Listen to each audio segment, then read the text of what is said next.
నమస్తే, welcome to TV 786. మైనార్టీల సంక్షేమమే మా లక్ష్యం.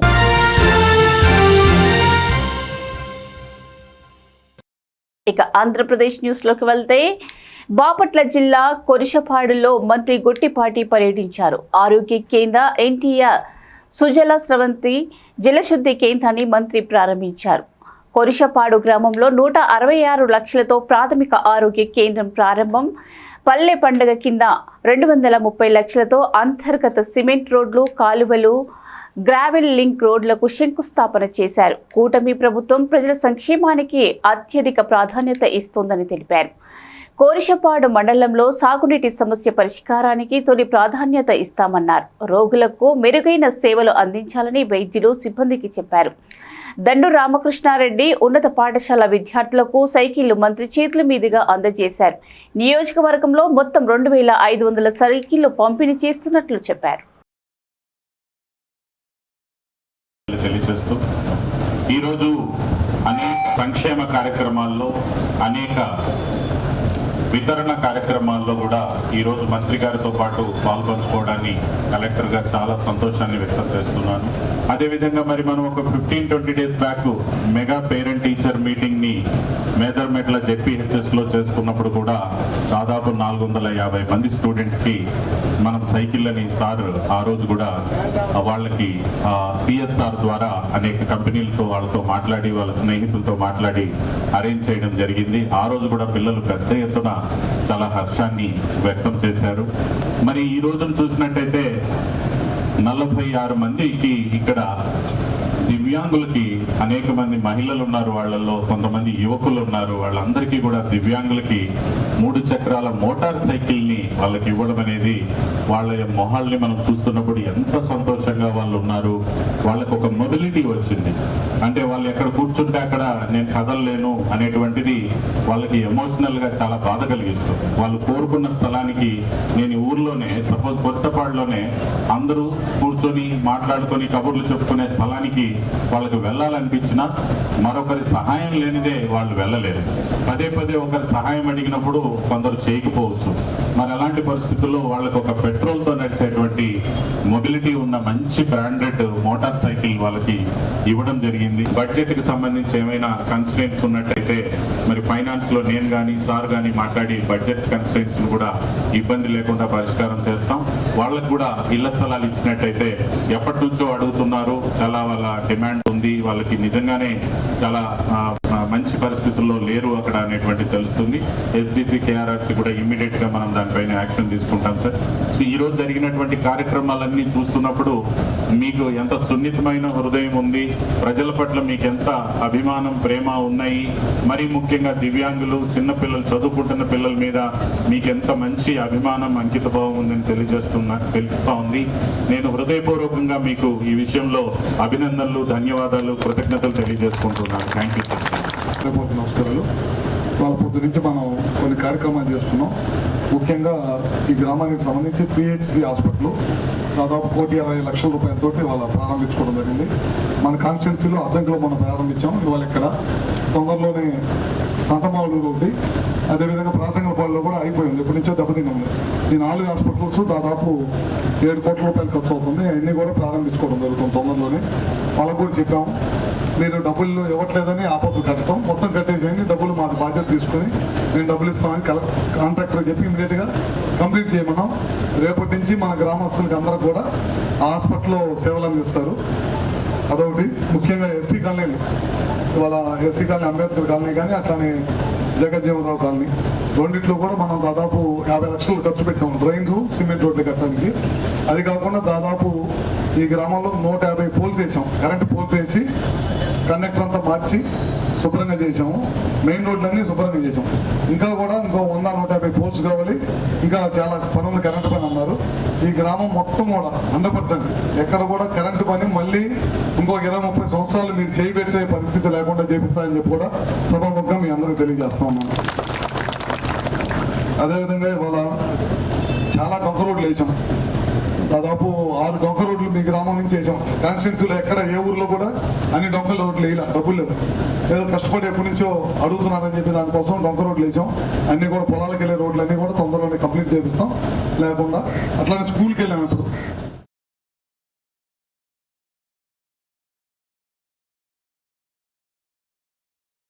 అమరావతి సీఎం చంద్రబాబు అధ్యక్షతన బుధవారం సచివాలయంలో జరిగిన ఏపీ కేబినెట్ సమావేశం ముగిసింది. భేటీలో అనేక నిర్ణయాలను మంత్రివర్గం ఆమోదించింది. 12 అంశాలపై చర్చించి ఆమోదం తెలిపింది. ఆగస్టు 15 నుండి మహిళలకు ఉచిత ఆర్టీసీ బస్సు ప్రయాణం, ఈ నెల 25 నుండి కొత్త రేషన్ కార్డులు పంపిణీకి కేబినెట్ ఆమోదం తెలిపింది. నూతన బార్ పాలసీకి నాయి బ్రాహ్మణులకు 150 యూనిట్ల నుండి 200 యూనిట్ల వరకు ఉచిత విద్యుత్కు ఆమోదం తెలిపింది. AP land investment tech hub policy 4.కి ఆమోదం ముద్ర వేసింది. ఏపీ టూరిజం కార్పొరేషన్ ఆధ్వర్యంలో 22 ఏపీ టీడీసీ హాస్టళ్లను ప్రైవేట్ ఏజెన్సీలకు అప్పగించేందుకు అనుమతి ఇచ్చింది. తిరుపతి రూరల్ మండలంలోని పేరూరు గ్రామంలో ఓబరాయ్ హోటల్లో నిర్మాణానికి కేటాయించిన 25 ఎకరాల టీటీడీ భూ బదలాయింపుకు రద్దును నిర్ణయించింది.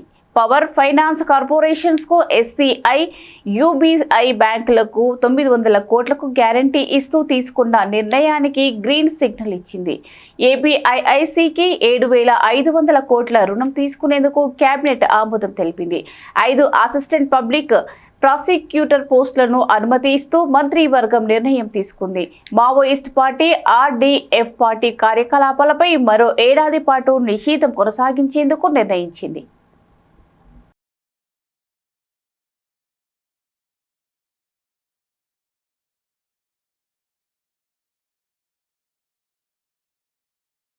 చేస్తూ కూటమి ప్రభుత్వం యొక్క విశ్వసనీయత, మా ప్రియతమ నాయకుడు చంద్రబాబు నాయుడు గారి కమిట్మెంట్ టువర్డ్స్ పబ్లిక్ ఏదైతే ఉందో అది ఎస్టాబ్లిష్ అయిందని చెప్పేసి మనవి చేస్తా ఉన్నాను. నేను ఇప్పటికే ఎన్టీఆర్ భరోసా ద్వారా 34,000 కోట్లు, తల్లికి వందనం 10,091 కోట్లు, అదేవిధంగా రైతు భరోసా కానివ్వండి, దీపం కానివ్వండి, దీపం 2 కానివ్వండి, అన్న క్యాంటీన్లు కానివ్వండి, ఇవన్నీ కూడా అమలు చేస్తూ వచ్చాం. మరి మరో హామీ ఏదైతే మహిళలకు ఉచిత బస్సు ఏదైతే ఉందో దాన్ని ఈ నెల 15వ తారీఖు నుంచి ప్రారంభించబోతున్నామని చెప్పేసి చెప్పడానికి సంతోషిస్తున్నామని చెప్పేసి మనం చేస్తాను.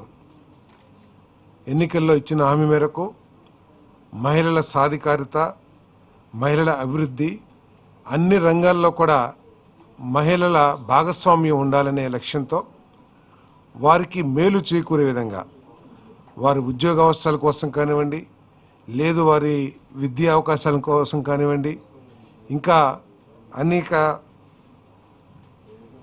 అవసరాల కోసం ఈ బస్సుల్ని ఉపయోగించుకోవటానికి వారికి వీలుగా ఉంటుంది. ప్రభుత్వం అనేక ఆర్థిక ఒడిదుడుకులు, ఆర్థిక సమస్యలు ఎదుర్కొంటున్నా కూడా చంద్రబాబు నాయుడు గారి నాయకత్వంలోని ఈ కూటమి ప్రభుత్వం హామీలన్నింటినీ కూడా అమలు చేస్తుందని చెప్పేసి నేను మనవి చేస్తున్నాను. మరి ఈ ఉచిత బస్సు పథకానికి ముఖ్యమంత్రి గారు స్త్రీ శక్తి అని చెప్పేసి నామకరణం కూడా చేయడం జరిగిందని చెప్పేసి మనం చేస్తాను. దాన్ని కేబినెట్ ఆమోదించడం కూడా జరిగింది. ఈ పథకం పేరు స్త్రీ శక్తి. మొన్నటి వరకు కూడా వార్తలు చాలా వచ్చినాయి. ఏదో జిల్లాల వరకే ఈ ఉచిత బస్సుని ఇస్తారు, జిల్లాలో మాత్రమే మహిళలు ప్రయాణం చేయడానికి ఉచితంగా అవకాశాలు కల్పిస్తారని చెప్పేసి. మరి ఈ వార్తల నేపథ్యంలో ఇటీవల గ్రూప్ ఆఫ్ మినిస్టర్స్ కానివ్వండి, ఎవరైతే ఈ పథకాన్ని చేశారో, లోకేష్ గారు, మా ప్రియతమ యువనేత లోకేష్ గారి చొరవతో ఈ పథకాన్ని రాష్ట్రం మొత్తం కూడా అమలు చేయడానికి నిర్ణయం తీసుకున్నారని చెప్పేసి కూడా నేను మనవి చేస్తాను. ఈ పథకం ద్వారా ప్రభుత్వానికి 1942 కోట్ల రూపాయలు, నెలకి 122 కోట్ల రూపాయలు భారం పడుతుందని చెప్పేసి కూడా నేను ఈ సందర్భంగా తెలియజేస్తున్నాను. మరి దాదాపు 75% బస్సుల్లో ఏపీఎస్ఆర్టీసీ రవాణా చేస్తున్న దాదాపు 11,200 బస్సుల్లో దాదాపు 11,449 బస్సుల్లో 8,456 బస్సుల్లో ఈ ఉచిత బస్సు పథకం అనేది అమలు కాబోతుందని చెప్పేసి కూడా ఈ సందర్భంగా తెలియజేస్తాను. మరి ఇటువంటి పథకం దేశంలో కేవలం ఢిల్లీ, పంజాబ్, తమిళనాడు, కర్ణాటక, తెలంగాణలో మాత్రమే మరి ఈ పథకం అమలవుతుంది. వారికంటే కూడా మెరుగైన పథకంగా మన ఈ స్త్రీ శక్తిని రూపుదిద్దించడం జరిగిందని చెప్పేసి కూడా నేను మనవి చేస్తాను. నేను దాదాపు 1,00,000 మంది మహిళలు ఈ పథకాన్ని వినియోగించుకునే అవకాశం కూడా ఉంటుందని చెప్పేసి ఈ సందర్భంగా నేను తెలియజేస్తాను. నేను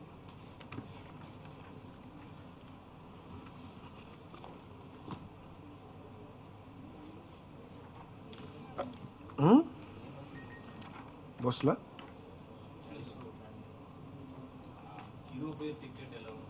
0 ఫేర్ టికెట్ కూడా కావాలా? అది ఎక్కడ పడిపోయినట్టుంది. అదే పడిపోయింది, నేను ఇస్తాను, మళ్ళీ చూపిస్తాను. బస్సులు చెప్తాను.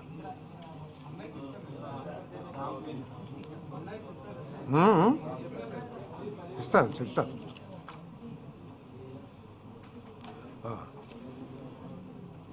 Palle Velugu, ultra Palle Velugu, city ordinary, metro express and express services ఈ బస్సుల్లో వీరికి అవకాశం ఉంటుందని చెప్పేసి నేను మనవి చేస్తాను. అన్ని డిస్ట్రిక్ట్లో కూడా ఈ పథకం కవర్ అవుతుంది. లాస్ట్ అది metro express and express services. దీని మూలంగా ప్రతి ఫ్యామిలీకి కూడా నెలకి 800 నుంచి 1000 రూపాయలు సేవ్ అవుతుందని చెప్పేసి కూడా ఒక ఎస్టిమేషన్. అయ్యా అన్ని డిస్ట్రిక్ట్స్ లో కూడా ఈ పథకం అమలు కాబడుతుంది. అన్ని డిస్ట్రిక్ట్స్ లో కూడా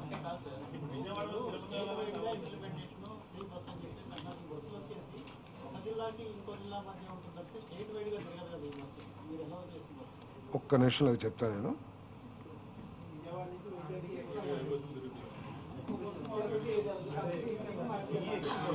ఒకసారి తెలుసుకోండి.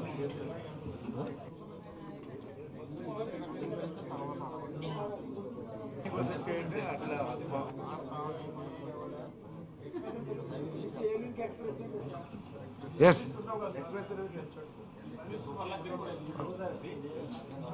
తర్వాత ఐటీ మరియు ఎలక్ట్రానిక్స్ మరియు కమ్యూనికేషన్ విభాగం land incentive for tech hubs policy lift policy 4O. ITES జీసీసీల ఏర్పాటుకు అవకాశాలు కల్పించడం కోసం ఉద్దేశించిన పాలసీ ఇది. ఇదేంటంటే ముఖ్య ఉద్దేశం ఏంటంటే రాష్ట్ర విభజనలో మనం హైదరాబాద్ను కోల్పోయి చాలా నష్టపోయిన విషయం మనందరికీ తెలిసిందే. ఐటీ సెక్టర్లో హైదరాబాద్ బాగా డెవలప్ అయింది. మరి అంతేకాకుండా ఒక రెవెన్యూ జనరేటింగ్ సెంటర్ని తెలంగాణ మొత్తానికి కనుక మనం తీసుకున్నట్లయితే హైదరాబాదే రెవెన్యూ జనరేటింగ్ సెంటర్.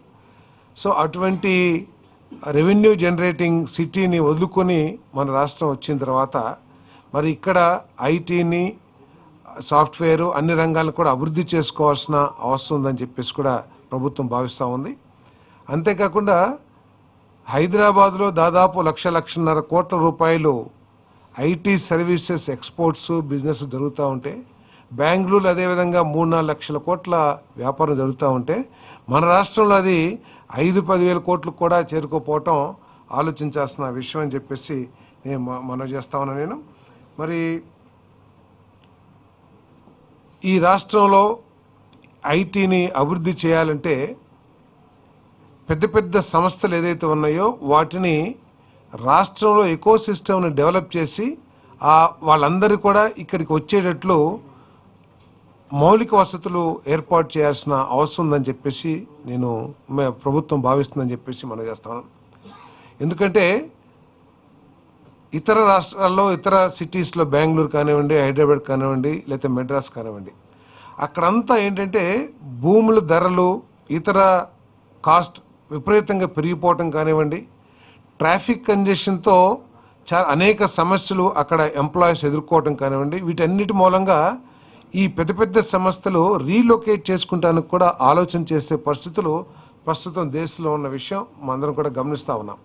సో దానికోసం అని చెప్పేసి వారిని ఆహ్వానించాలంటే ఇక్కడ, ఎందుకంటే అక్కడి నుంచి ఇతర సిటీస్ నుంచి వచ్చి ఇక్కడ ఏర్పాటు చేసుకోవాలంటే వారికి ఒక క్యాపిటల్ కాస్ట్ విపరీతంగా అవుతుంది. కాబట్టి వాటి కోసం తక్కువ ధరకి, అత్యంత తక్కువ ధరకి భూముల్ని వారికి ఏర్పాటు చేసే ఆలోచన ఈ పాలసీ యొక్క ముఖ్య ఉద్దేశం అని చెప్పేసి నేను మనవి చేస్తా ఉన్నాను.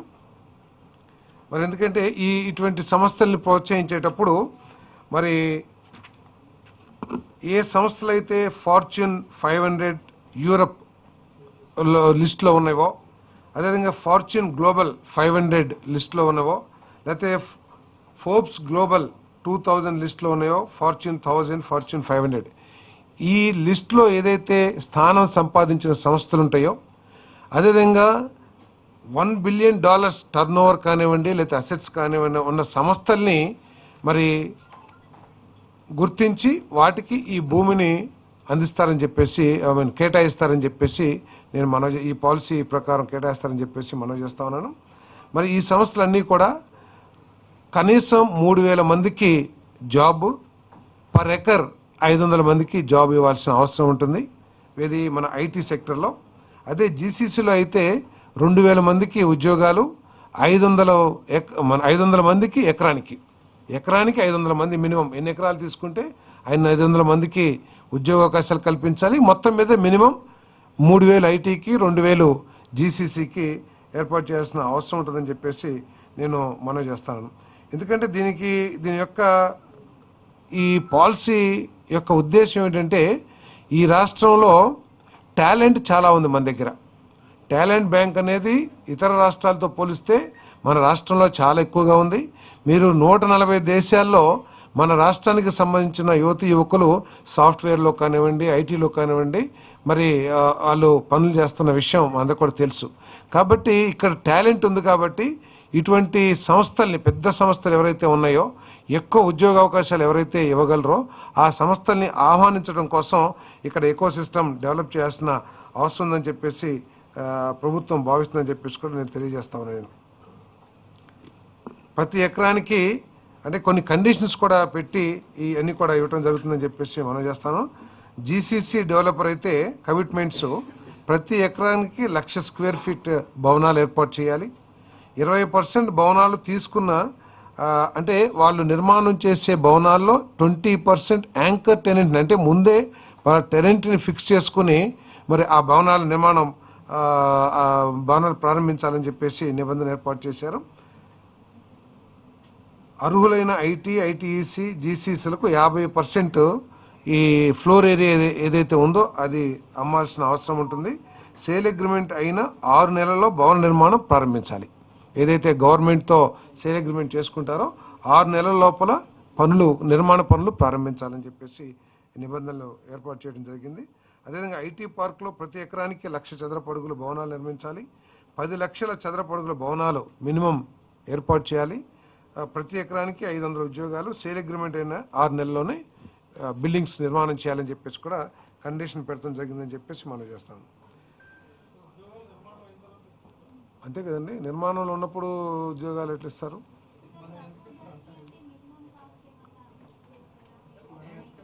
అయ్యా ఎకరమా?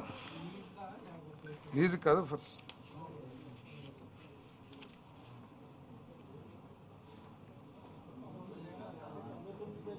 ఎస్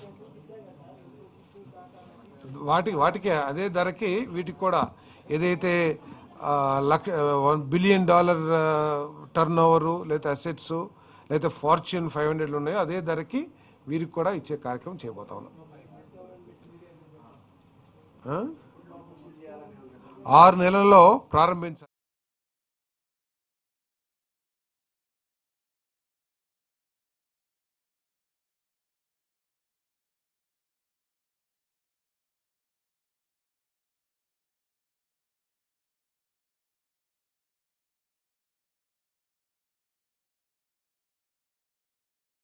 మద్యం కుంభకోణంలో వైపాకా నేతలు అడ్డంగా దొరికిపోయారని మంత్రి అనగాని సత్యప్రసాద్ అన్నారు.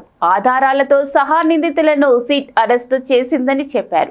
వైపాకా నేతలు ఏవేవో ఫోటోలు చూపించి తదేపాపై తప్పుడు ప్రచారం చేస్తున్నారని, రాజకీయ నాయకులు సెలబ్రిటీలతో చాలా మంది ఫోటోలు దిగుతూ ఉంటారు.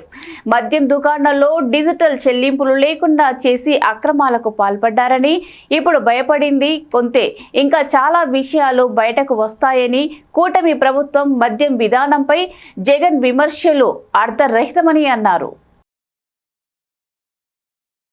ఎవరో నాయుడు అతని ఫోటోలు బీజేపీతో టీడీపీ నాయకులతో ఉన్నారంటే అక్కడ ఫోటో ఎవరితో ఉన్నారు అనేది కాదు, డబ్బులతో ఎవరు డబ్బులతో దొరికాడనేది ముఖ్యం. ఇప్పుడు మేము ఎవరన్నా కానీ రాజకీయాల్లో ఉన్నప్పుడు వెళ్ళినప్పుడు ఎయిర్పోర్ట్లోనో, గుడి దగ్గరనో, బడి దగ్గరనో, రిజిస్టర్ ఆఫీస్ దగ్గరనో ఎక్కడ కూర్చున్నా కూడా ఎవరో ఫోటో అడుగుతారు, ఫోటో దిగుతాం. అది మాకు వారికి ఉన్నటువంటి ప్రేమ, అభిమానం, ఆప్యాయత. అది వేరే వంకర పనులు చేస్తే కూడా దాన్ని తీసుకెళ్ళడానికి కరెక్ట్ కాదు. నేను చెప్పినట్టుగా ఫోటో ఎవరు దిగుతారు, డబ్బులు ఎందుకు దిగారు, డబ్బులతో పాటు ఫోటో ఎందుకు దిగాల్సిన అవసరం ఉంది, వీడియో దిగాల్సిన అవసరం ఎందుకు ఉంది అనేది ఒక అంశం. 2000 నోట్లు కూడా మొన్నటిదాకా కూడా చలామణి ఎప్పుడు దాకా అయినాయండి, 2023 దాకా అనుకుంటా కదా చలామణి. ఒక టైం ఇచ్చారు, ఇప్పుడే మూతలు అప్పుడు కూడా ఉన్నాయి. ఈ లిక్కర్ స్కామ్ తర్వాత కూడా 2000 నోట్లు ఉన్నాయి. గ్యారంటీ చూసుకుంటే అది సిట్ పనిచేస్తుంది, దాని గురించి మనం మాట్లాడాల్సిన అవసరం లేదు. చాలా పారదర్శకంగా చట్టం తను పనిచేస్తూ ఉంది.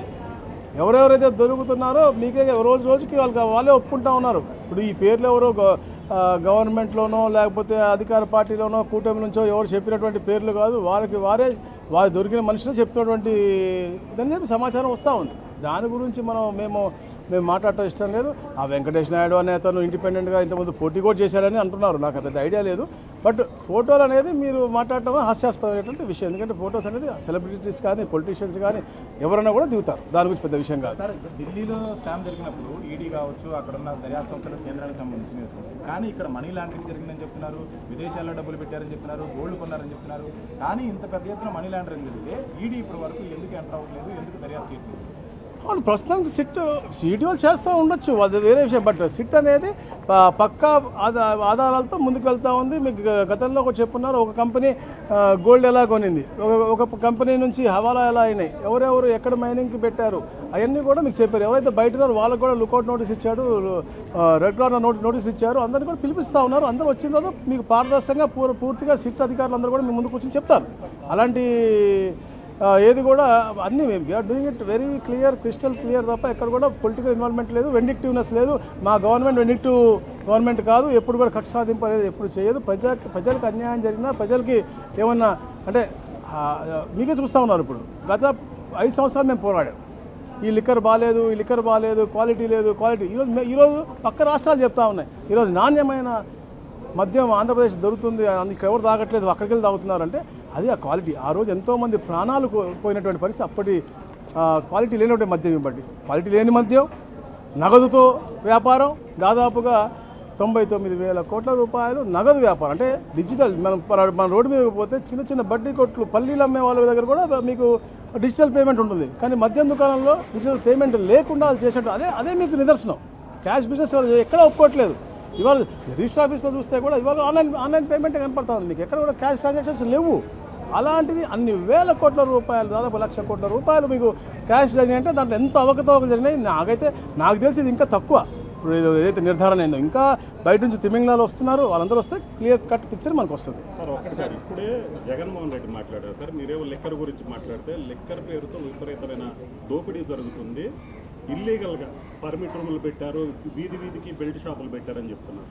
దొంగ అన్నట్టు ఉంది. అసలు లిక్కర్ గురించి మాట్లాడే అర్హత ఉందా? అతను ఏం చెప్పాడు 2019లో?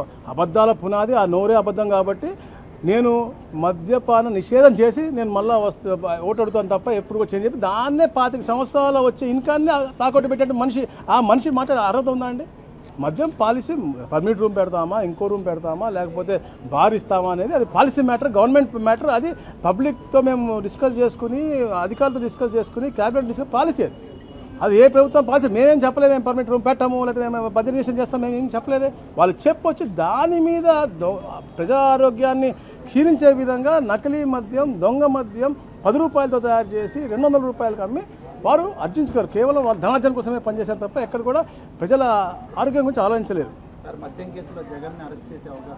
అది బాగుంది, చట్టం తన పని తను చేస్తుంది. గవర్నమెంట్ కేసు సంబంధం అంటే మాకేం సంబంధం అంటే అది వాళ్ళు పని చేస్తూ ఉన్నారు. అది ఎక్కడ దాకా వెళ్తుంది, ఎవరు వస్తారో కూడా మాకు తెలియదు. దాంట్లో మీరు చెప్పినట్టుగా ఈ నాయుడు వస్తాడా, ఆ నాయుడు వస్తాడా మాకేం తెలుసు, వెంకటేష్ నాయుడు వస్తాడా, సుబ్బారావు నాయుడు వస్తాడో మాకు తెలియదు. తప్పకుండా ఎవరైతే ఉన్నారో దానికి కారకులు అందరూ కూడా అరెస్ట్ అవుతారు. గణనీయంగా పెరిగినాయి, ఇదే నా అభివృద్ధి అంటే ప్రశ్నిస్తున్నారు వైసీపీ నాయకులు.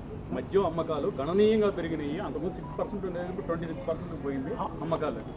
క్వాలిటీ మద్యం వెళ్తుంది, కామన్ రేట్లో వెళ్తుంది, దొంగ డోర్ల నుంచి పోవట్లేదు. అంటే గతంలో ఎప్పుడు మద్యం ఒకేలాగా ఉండేది, ఎక్కడ కూడా మనకి ఎప్పుడు ఎక్కువ తక్కువ అనేది ఉండదు. ఏదో 1%, 0.5% ఉంటుంది తప్ప ఎక్కువ ఉండదు. అంటే గతంలో వాళ్ళు ఇల్లీగల్గా వాళ్ళ సొంత డిస్టిలరీలో ఏదైతే వాళ్ళు కబ్జాలు చేసి డిస్టిలరీలు తరిమేసి వాళ్ళ లైన్లో పెట్టుకున్నారో ఆ లైన్లో వచ్చిన మద్యం ఇల్లీగల్ అన్అకౌంటెడ్గా అమ్మినట్టు పరిస్థితి అది కూడా మాకు క్లియర్ కనపడతా ఉంది. సో ఎక్కడ కూడా మధ్య ఎగ్జార్బెంట్గా 20 times 15 times పెరగదు. 0.5%, 1% కంటే ఎక్కువ కూడా పెరగదు మధ్య వినియోగం అనేది. సో అది క్రిస్టల్ క్లియర్. ఇద్దరు తెనాలి హాస్పిటల్ నుంచి గుంటూరు హాస్పిటల్ నుంచి చనిపోయారు. చాలా బాధాకర విషయం. అంతా కూడా శానిటేషన్ అని కూడా చేశాం. వారు కూడా ఎవరికైనా ఫీవర్ వచ్చినా ఏమైనా ఇబ్బంది వస్తే కూడా క్వాలిటీ హాస్పిటల్స్ ఉన్నాయి. గవర్నమెంట్ హాస్పిటల్కి వెళ్ళకుండా ఊర్లో ఉన్న నేను ఆర్ఎంపీలను తప్పుగా అనట్లేదు, కానీ పరిస్థితి వచ్చినప్పుడు ప్రాపర్ మెడికేషన్ తీసుకోవాలా, ప్రాపర్ డాక్టర్ దగ్గరికి పోవాలా. మీ ఇళ్ళ కాడ తిరుగుతూ ఉన్నారు మన నర్సులు కానీ మన ఉన్నటువంటి అధికారులు, వాళ్ళందరూ సమయాన్ని చూపించుకోవాలా, బ్లడ్ టెస్ట్ చేయించుకోవాలా, హాస్పిటల్కి వెళ్ళి అక్కడి నుంచి వాళ్ళకి కావాల్సిన మందులు తీసుకుంటే ఈ ప్రాబ్లం ఉండేది కాదు. అది చాలా బాధాకర విషయం. తప్పకుండా వారి కుటుంబానికి కూడా మేము అండగా ఉంటాం. సార్ ఇప్పుడే జగన్ కూడా మాట్లాడుతూ అమరావతి పేరుతో అంతులేని అవినీతి చేస్తున్నారు, మొబలైజేషన్ అడ్వాన్స్ పేరుతో దోపిడీ చేస్తున్నారు, కమిషన్లు వసూలు చేస్తున్నారు టీడీపీ నేతలు అంటున్నారు. అతనికి మీకు తెలుసు, అతనికి అమరావతి అంటే ఇష్టం లేదు. 14 నుంచి 19 దాకా మేము ఈ రాష్ట్రానికి రాజధాని లేదు, తప్పకుండా ఒక మంచి క్వాలిటీ రాజధాని ఉండాలి, అది గుంటూరు విజయవాడ మధ్యలోనే ఉంటే అది మంచిగా ఉంటుంది, మధ్యలో ఉంటుంది, ప్లస్ మంచినీటికి కానీ దేనికి కొరత ఉండదని చెప్పేసి ఈ ప్రాంతాన్ని ఎంచుకున్నప్పుడు అతనేమన్నాడు 33 కాదు ఇంకా ఎక్కువ ఉండాలి ఎకరాలు అన్నాడు. దాని తర్వాత ఏమో ఇది అక్కడ ఉండకూడదని చెప్పేసి అది పవర్ వచ్చిన తర్వాత ఎవరైతే దీన్ని ఉచితంగా మనకి హెల్ప్ చేస్తారో సింగపూర్ గవర్నమెంట్ పంపించేసిన పరిస్థితి. సో అతనికి ఈ ప్రాంతం మీద ఇష్టం లేదు కాబట్టి దాని మీద బుర్ర చల్లడం ఫస్ట్ నుంచి వస్తుంది. అమరావతి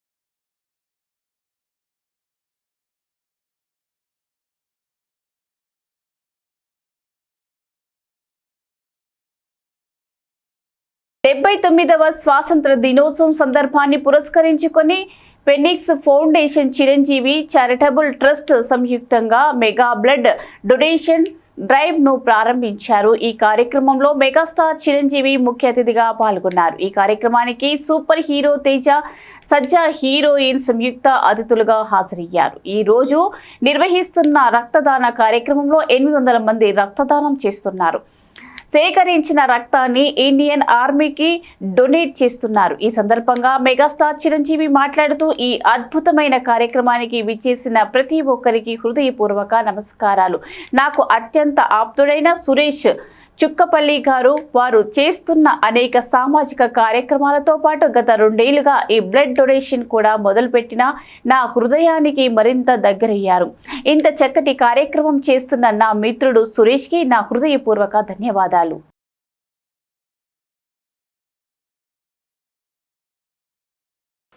గత 2-3 ఏళ్ళగా వాళ్ళు చేసే ఇతర సామాజిక కార్యక్రమాలతో పాటు ఈ కార్యక్రమం కూడా, ఈ సామాజిక సేవ, ఈ బ్లడ్ డొనేషన్ అనేది కూడా మొదలుపెట్టి నాకు అత్యంత ఆప్తులైన చుక్కపల్లి సురేష్ గారు మరింత దగ్గరయ్యారు నా హృదయానికి. ఈ సందర్భంగా ఇంత చక్కటి కార్యక్రమం, ఇంత సేవా కార్యక్రమం చేస్తున్న నా మిత్రుడు సోదరుడు చుక్కపల్లి సురేష్ గారికి నా హృదయపూర్వక ధన్యవాదాలు, నమస్కారాలు తెలియజేస్తున్నాను. అలాగే ఆయనకి కుడి ఎడమలుగా ఆకాష్, అవినాష్ ఇద్దరు అత్యుత్తమ కుమారులు. వాళ్ళు ఈ కార్యక్రమాన్ని వాళ్ళ భుజస్కంధాల మీద వేసుకొని దీన్ని ఇంత చక్కగా, ఇంత పెద్ద ఎత్తున, ఇంత మెగా బ్లడ్ క్యాంప్ చేయటం అన్నది, దానికి ఎంతో కొంత సహకరించిన మా చిరంజీవి చారిటబుల్ ట్రస్ట్కి ఎనలేని సంతృప్తిని ఇచ్చావు. తద్వారా నాకు ఎంతో సంతోషాన్ని మిగిల్చావు అవినాష్. So wonderful. అండ్ ఈ రోజున ఇది కార్యక్రమానికి విచ్చేయటమే కాకుండా బ్లడ్ డొనేట్ చేసిన బిడ్డలాంటి తేజాకి నా హృదయపూర్వక ధన్యవాదాలు తెలియజేస్తున్నాను. And excellent. నేను అడిగేది ఫస్ట్ టైం అని కాదు, ముందు నుంచి ఇచ్చాను. సో బతికిపోయావు, లేదంటే కనుక నన్ను ఇన్స్పిరేషన్ కానీ బయట మాట్లాడుతుంటావు, ఈ బ్లడ్ డొనేషన్ దాంట్లో తీసుకోలేదేమో అనుకోను. Wonderful, please keep rocking. And ఇక్కడ ఏడు ఇచ్చేటటువంటి సంయుక్త గారికి, అలాగే Chiranjeevi charitable trust chief medical officer doctor Madhavi, నా చెల్లి, తనకి, అండ్ ఈ కార్యక్రమాన్ని ఇంత బాగా నిర్వర్తించడానికి పరోక్షంగా ప్రతి పురుషుడు వెనక ఒక స్త్రీ ఉండాలి, దానికి మిసెస్ సురేష్ గారికి, వారి ఇతర సిబ్బందికి నా హృదయపూర్వక ధన్యవాదాలు తెలియజేస్తూ, మరీ ముఖ్యంగా ఈ రోజు నేను మెన్షన్ చేయాల్సింది, ఇక్కడ ఈ కార్యక్రమానికి విచ్చేసి దాదాపుగా 1000 మంది సాయంత్రం లోపల బ్లడ్ డొనేట్ చేస్తుంటే రక్తదాతలకి నేను మరీ మరీ మరీ శిరస్సు వంచి నమస్కరిస్తున్నాను. వాళ్ళు ఈ రోజున బ్లడ్ ఇవ్వటం అన్నది కేవలం వాళ్ళకి ఎల్లేని సంతృప్తి వస్తుంది, కానీ ఆ బ్లడ్ మూలంగా ఒక ప్రాణం కాపాడబడుతుంది. ఇది నేను ఎప్పటి నుంచో ఎన్నో ఏళ్లబట్టిగా నేను అనుభవిస్తున్నటువంటి గొప్ప ఫీలింగ్ ఇది నాకు. అంటే చాలాసార్లు చెప్పాను, కానీ ఎప్పటికప్పుడు కొత్త జనరేషన్, కొత్త యువకులు వస్తున్నారు కాబట్టి నేను మళ్ళీ చెప్పాల్సినటువంటి ఆవశ్యకత ఎంతైనా ఉంది. ఎందుకంటే ఇది చాలామందికి స్ఫూర్తినిచ్చే ఒక అంశం. ఈ చెప్పబోయే ఈ విషయం ముఖ్యంగా ఒక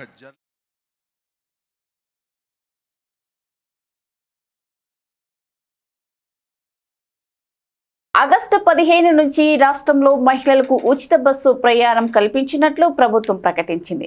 స్త్రీ శక్తి పేరుతో ఈ పథకాన్ని ప్రారంభించనున్నారు. దీనిపై గోపులాపురం ఎమ్మెల్యే మద్దిపాటి వెంకటరాజు ఆసక్తికర వ్యాఖ్యలు చేశారు. భర్తపై అలిగితే ఫ్రీ బస్సు ఎక్కి పుట్టింటికి వచ్చేయండి, మగాళ్ళు టికెట్ పెట్టుకొని వచ్చి కాపురానికి తీసుకెళతారు అని అన్నారు.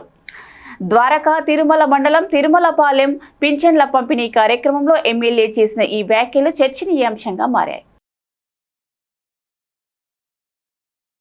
రేపొద్దున్న ఆగస్టు 15వ తారీఖున ఆడతల్లులారా గుర్తుపెట్టుకోండి, ఇది వరకులాగా మన ఇంట్లో మన వాళ్ళు ఏమన్నా భర్త ఇసుక్కుంటేనా కొంచెం కసురుకుంటేనా ఎవరు పడాల్సిన బాధ్యత లేదు.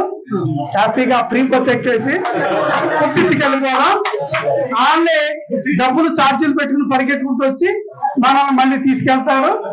కాబట్టి మనం కొంచెం ధైర్యంగా భవిష్యత్తులో ఆగస్టు 15వ తారీఖు నుంచి కూడా ఉచిత బస్సు అమల్లోకి వస్తుంది. కాబట్టి మనకి అంటే ఇది ప్రధానంగా నేను తిరుపతి జిల్లా తిరుపతి మదనపల్లి ఎక్స్ప్రెస్ రైలు 07-262లో చోరీ. S9 బోగిలో మదనపల్లికి వెళ్తున్న మహిళ ముంగిల్లిపట్టు దగ్గర కత్తితో బెదిరించిన దొంగలు. మహిళ ఒంటిపై ఉన్న 64 గ్రాముల బంగారు ఆభరణాలు దోపిడీ. అల్లారం లాగేందుకు ప్రయత్నిస్తుండటంతో కత్తితో దాడి, చేతిని అడ్డు పెట్టడంతో చేతికి రక్తగాయం. బంగారు ఆభరణాలతో పరారైన దుండగులు. పాకాల రైల్వే పోలీసులకు ఫిర్యాదు చేసిన బాధిత మహిళ గాలి కవిత కేసు నమోదు చేసి విచారిస్తున్న రైల్వే పోలీసు SI రత్నమాల.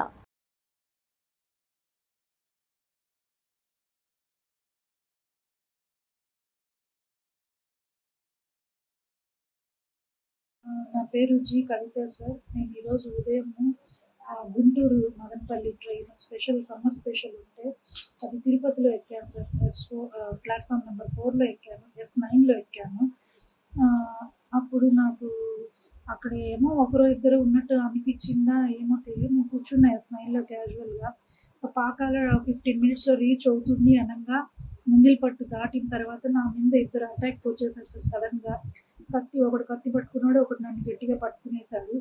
అన్ని బంగారం మొత్తం తీసి ఇచ్చేస్తే మేమేం వదిలేస్తాము, లేకపోతే పొడిచేస్తాము అన్నారు సార్. నాకు కత్తి వాళ్ళు ఎక్కడ నన్ను పొడిచేస్తారా అని గట్టిగా చేతితో పట్టుకునేసాను సార్. చేయి దిగిపోయింది, బ్లడ్ అంతా కారిపోయింది. వాళ్ళు ఒకడేమో లైట్ గ్రీన్ షర్ట్ వేసుకున్నాడు, తెల్లగా ఉన్నాడు, హైట్గా ఉన్నాడు. ఇంకొకడేమో కొంచెం పొట్టిగా నల్లగా ఉన్నాడు, బ్యాగ్ తగిలించుకున్నాడు, కాలేజ్ బ్యాగ్. వాడు కత్తి పట్టుకుని నా ముందుకు వచ్చినాడు. నేను ఎంత ట్రై చేసినా నా వల్ల కాలేదు. S9 కోచ్ ఖాళీ ఉండడం వల్ల నేనేం చేయలేకపోయినాను సార్. వాళ్ళు చైన్లు అని లాక్కునేసి నన్ను కొట్టేసి నాకు 5 నిమిషాలు ఉండి పాకాల దగ్గర స్టేషన్ స్లో అయినాక ట్రైన్ కొంచెం ముందుకెళ్ళి అంటే S8 వైపు వెళ్ళి దూకేసినారు, ఆ పక్కకి దిగేశారు. తర్వాత నేను పరిగెత్తి వెళ్ళి స్టేషన్ మాస్టర్ దగ్గరికి వెళ్ళి అనకాపల్లి జిల్లా నక్కపల్లిలో ఉద్రిక్తత చోటు చేసుకుంది. బల్క్ డ్రగ్స్ పార్కు రెండో విడత ప్రజాభిప్రాయ సేకరణ రణరంగాన్ని తలపించింది. డ్రగ్స్ పార్కుకు వ్యతిరేకంగా పలు గ్రామాల ప్రజలు బహిరంగంగా ఆందోళన చేశారు. ఈ సందర్భంగా ప్రజలు పోలీసుల మధ్య తోపులాట జరిగింది. ఈ ఘటనకు సంబంధించి మరిన్ని వివరాలు తెలియాల్సి ఉంది. చీపురుపల్లి నియోజకవర్గం గూర్ల మండలం బోల్తాపడ్డ ఆర్టీసీ బస్సు విజయనగరం నుండి చీపురుపల్లి వెళ్తున్న గుర్తు మండల కేంద్ర సమీపంలో పల్లె వెలుగు ఆర్టీసీ బస్సు బోల్తా తప్పిన పెను ప్రమాదం. విజయనగరం జిల్లా చీపురుపల్లి నియోజకవర్గం గూర్ల విద్యుత్ సబ్ స్టేషన్ వద్ద బుధవారం ఆర్టీసీ బస్సు బోల్తా పడింది. చీపురుపల్లి నుంచి విజయనగరం వస్తున్న బస్ గిరిడ వైపు వెళ్తున్న కారును ఢీకొట్టింది. బస్సు డ్రైవర్ చాకచక్యంగా వ్యవహరించడంతో బస్సులో ఉన్నవారికి ఎలాంటి ప్రమాదం జరగలేదు. ఈ ఘటన జరిగిన సమయంలో బస్సులో సుమారు 30 మంది ఉన్నారు. కారు డ్రైవ్ చేస్తున్న గిరిడ సర్పంచ్ సూరిబాబుకి గాయాలవ్వగా ఆయనను విజయనగరం ఆసుపత్రికి తరలించారు. సో ఇవండి ఇవాల్టి ఆంధ్రప్రదేశ్ న్యూస్. మరో ఆంధ్రప్రదేశ్ న్యూస్లో మళ్ళీ కలుసుకుందాం. అంతవరకు చూస్తూనే ఉండండి TV 786.